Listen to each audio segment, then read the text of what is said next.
Alexandria Ocasio-Cortez publicly branded him a fossil, a relic unfit for the modern world.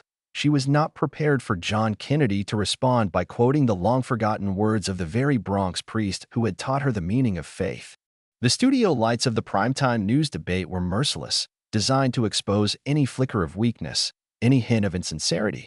They bathed the stage in a sterile, high-definition glare, turning a political discussion into a televised gladiatorial contest. On one side of the sleek, glass-top table sat Alexandria Ocasio-Cortez, the firebrand congresswoman from the Bronx. She was in her element, a master of this arena. Her energy was a palpable force in the room, her arguments delivered in rapid, passionate bursts that captivated her supporters and kept her opponents perpetually on the back foot. She spoke the language of the 21st century of intersectionality, systemic injustice, and paradigm shifts, with a fluency that made older political dialects sound clumsy and obsolete.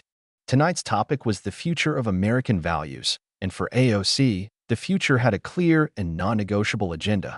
Her adversary was Senator John Neely Kennedy.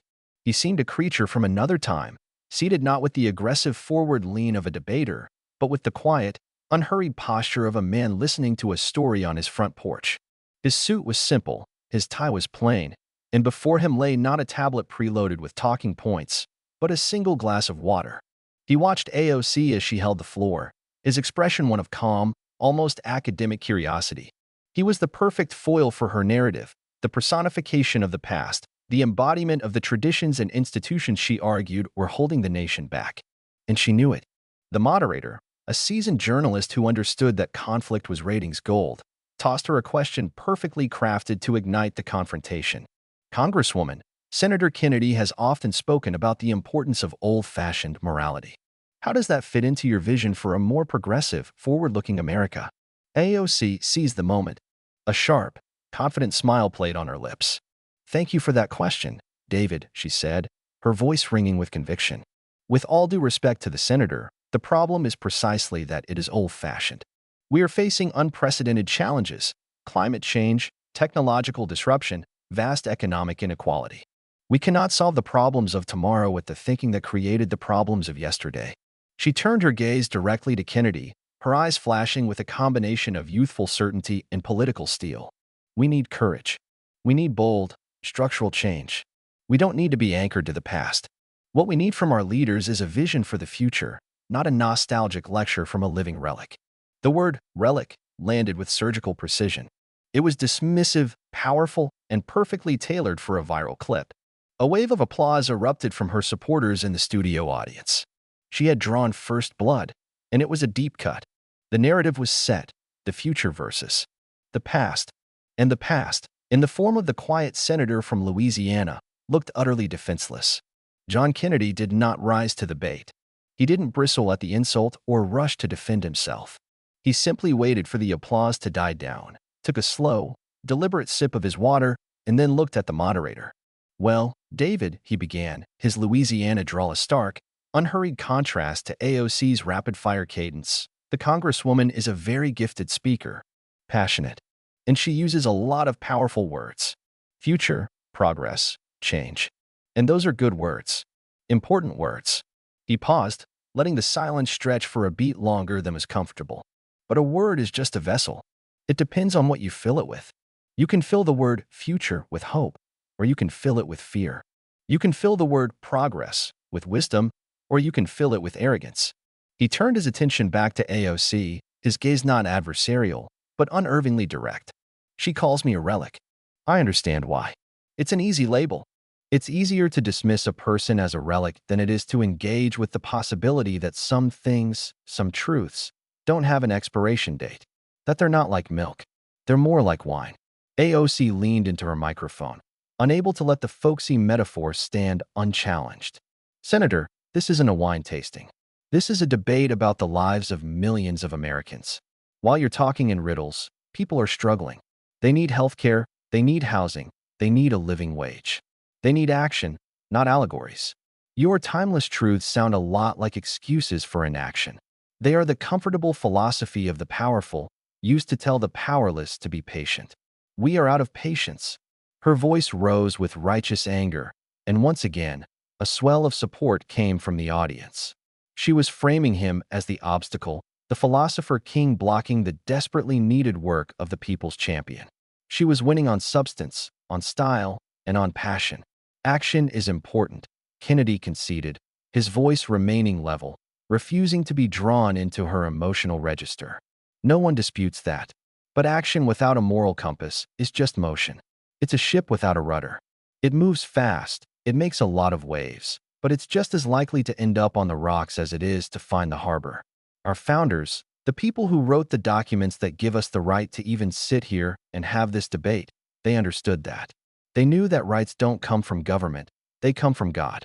They knew that a republic cannot survive without a virtuous people. That's the compass. That's the rudder. It's not a relic. It is the very engine of any enduring freedom. His words were calm and principled, but in the fast-paced, emotionally charged atmosphere of the debate, they sounded slow, abstract, and hopelessly out of touch. The momentum was entirely hers. Seeing that he would not be provoked into anger, Alexandria Ocasio-Cortez shifted her strategy. She would not just defeat him, she would deconstruct him.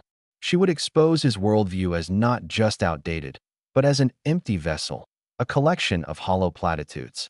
A moral compass, Senator, she countered, her tone laced with a sharp, academic skepticism. Whose morality are we talking about? The morality of the 1950s that kept women out of the workplace? The morality of the powerful that justified segregation? The virtue you speak of has been used throughout history as a weapon to maintain the status quo and oppress the marginalized. The future we are fighting for is one where compassion is our compass, where justice is our true north, not some dusty, 2,000-year-old book of rules. The audience was captivated. She was dismantling the very foundation of his argument, piece by piece, with the intellectual confidence of a demolition expert. Kennedy listened patiently, his hands resting calmly on the table. When she finished, he nodded slowly. "The Congresswoman makes a powerful point," he said, disarming her attack with agreement. "Men have used faith to do terrible things. They've used the Bible to justify slavery, to oppress their neighbors, to enrich themselves. That is a stain on our history. It is a human failing. But you don't blame the map when a fool reads it upside down. The map is still true." He leaned forward, and for the first time, a note of deep, personal conviction entered his voice, silencing the whispers in the studio. "Let me tell you a story. It's not about a senator or a congresswoman. It's about a woman I met. Her name is Elena. She's a nurse in a public hospital, right here in this city. Works the night shift in the emergency room. She sees the very worst of humanity walk through those doors every single night. Gunshots, overdoses, domestic violence. The kind of pain that can make you lose all faith in the world." He painted a vivid picture of Elena's life, the exhaustion, the low pay, the constant exposure to trauma. He described a specific night when a young boy, no older than 15, died on her table from a stray bullet. He described how Elena, after doing everything she could, had to go into the waiting room and tell his mother. "By every modern metric," Kennedy said, his voice low and steady, "Elena should be a cynic. She should be angry. She should be demanding that the system be torn down. And she is angry at the injustice. But that's not what drives her. I asked her once, 'Elena, how do you do this? How do you walk into this hell every night?' And she looked at me, and she didn't talk about policy or systemic change. She touched the small silver cross she wears around her neck. And she said, 'Because every person who comes through those doors, no matter who they are or what they've done, is a child of God. And my job is to be his hands.' That, Congresswoman, is not a dusty rule. That is a living fire." The studio was silent. The raw, human power of the story had momentarily eclipsed the political debate. AOC watched him, her expression a careful mask of professional detachment, but a flicker of something else, annoyance, perhaps, was visible in her eyes. She saw the trap, a sentimental anecdote designed to derail her logical argument. She was ready to spring it. "That's a very touching story, Senator. Truly." Alexandria Ocasio-Cortez began, her voice regaining its sharp, analytical edge. She saw his story not as a bridge to understanding, but as a rhetorical trick, a classic conservative feint from policy to piety. "And I have immense respect for nurses like Elena. They are heroes, but they shouldn't have to be martyrs. They need support. They need resources. They need better laws. They need policy, not prayers. We can't build a just society on the goodwill of individuals, however noble. We build it with just laws. Your appeal to faith, while well-intentioned, is a diversion from the real work we have to do here in Washington.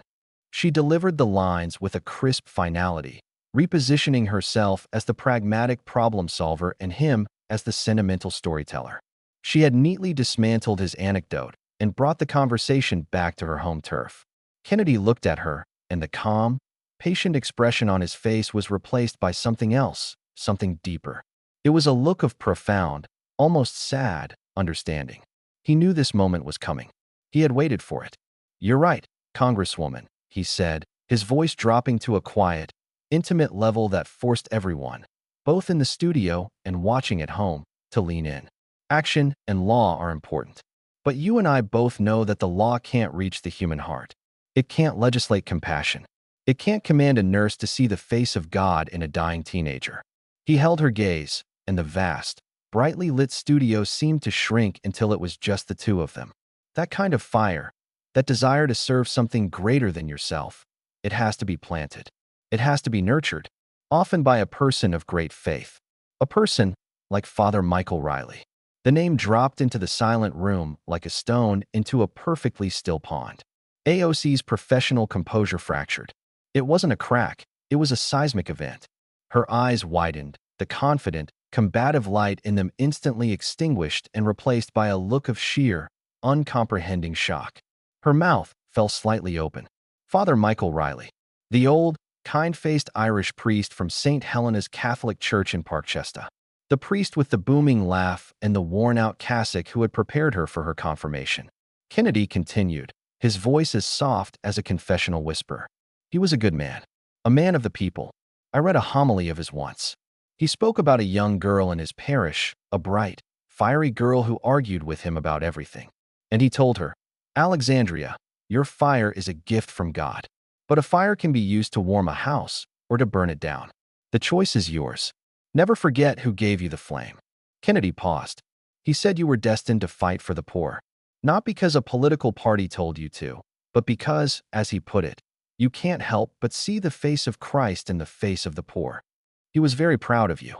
The camera zoomed in on AOC's face. She was no longer a congresswoman. She was a teenager again, standing in the musty incense-filled air of the old church, the booming, gentle voice of her childhood pastor echoing in her ears.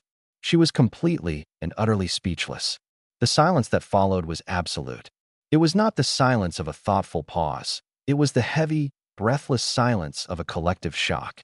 The moderator, David, looked back and forth between the frozen, vulnerable face of Alexandria Ocasio-Cortez and the calm, steady gaze of John Kennedy. The script for the night had been incinerated. This was no longer a debate. It was a moment of profound, unwelcome, and utterly riveting revelation. AOC's mind, usually a whirlwind of facts, figures, and rhetorical counterpunches, was a blank slate. The name, Father Michael Riley, and his words had bypassed every intellectual defense she possessed and struck a deep, resonant chord within her soul. It was a memory she hadn't accessed in years, a part of herself she had compartmentalized, filed away under childhood and before. Before the Ivy League, before activism, before Washington, D.C., before she had learned to call the very thing Father Michael had instilled in her a political ideology. She tried to speak. Her mouth opened, but no words came out. The fire was gone, doused by an unexpected flood of memory and emotion.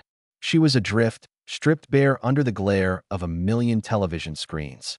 The image was devastatingly powerful, the fierce warrior of progress, the voice of the future, silenced by a simple, loving memory from her own past. It wasn't a defeat, it was a dissolution. John Kennedy did not press his point. He had not delivered a knockout blow. He had simply held up a mirror. He gave a slight, respectful nod to the moderator, indicating he had nothing more to say. His work was done. Sensing a need to regain control of the broadcast, the moderator cleared his throat, his own professional composure rattled. We need to take a commercial break," he announced, his voice strained. The on-air light went dark, but the spell in the studio remained. A producer rushed to AOC's side, speaking to her in a low, concerned voice, but she seemed not to hear. She was staring at her hands, which rested on the cold glass table, as if seeing them for the first time. The audience began to murmur, the sound a low hum of confusion, pity, and awe. They had come for a political fight, to cheer their champion and boo the villain.